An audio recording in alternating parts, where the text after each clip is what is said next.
Bom dia, pessoal. Tudo bem?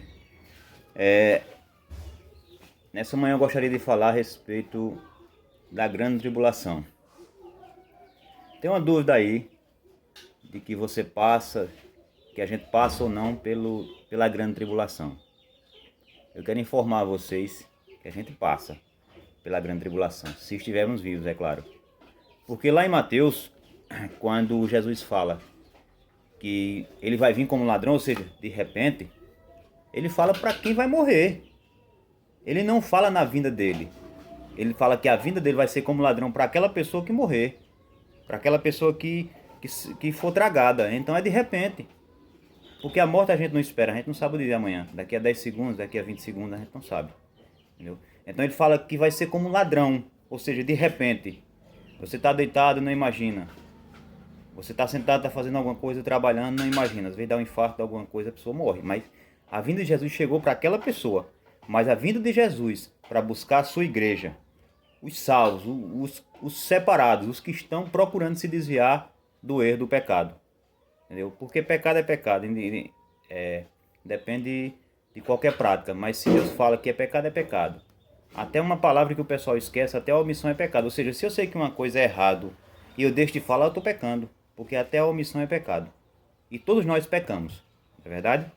Porque cada um de nós já nasceu com aquela semente do inferno, aquela semente do pecado dentro do coração. Então, uma coisa que eu vou falar. A gente passa pela grande tribulação.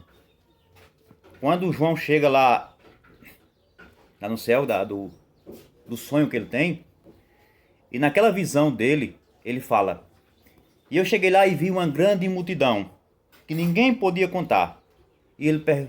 E vai o anjo pergunta: quem são estes, Senhor? E ele diz: estes são os santos, os que vieram, os que venceram a grande tribulação. Então, se eu venço uma batalha, se eu venço uma guerra, é porque eu passei por ela. Então, não tem sentido essa questão de que você vai ser arrebatado antes da grande tribulação. Não. Que privilégio é esse que a gente tem? A gente somos melhores do que Paulo, do que Pedro, do que João? Não, não somos. E principalmente nos tempos de hoje que o pecado está chegando na goela, está chegando nas narinas, entendeu? Por isso que eu falo, o fim está próximo.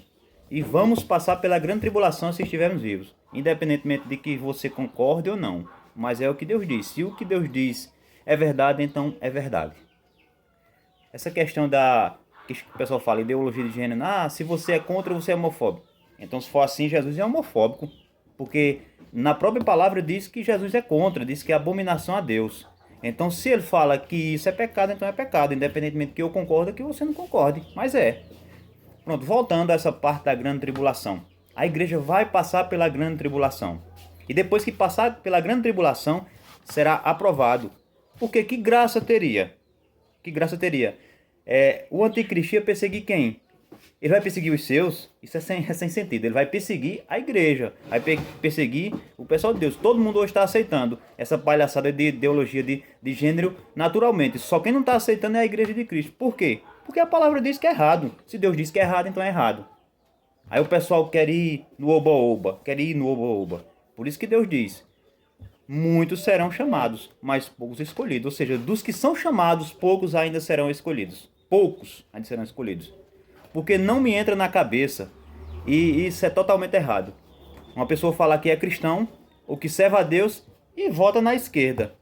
Não tem sentido. Se você vota na esquerda, você concorda com ideologia de gênero, você concorda com ladrão, você concorda com roubar, você concorda com tudo que é ruim, você concorda. E Deus é contra isso. E Deus é contra isso. Então, se eu digo que sou cristão e voto nessas pessoas, automaticamente eu não sou cristão. Posso ser qualquer coisa, menos cristão. Então, meus amigos e minhas amigas. Aliás, meus amigos, que quando fala meus amigos já engloba tudo. Passaremos pela grande tribulação. Essa é a verdade.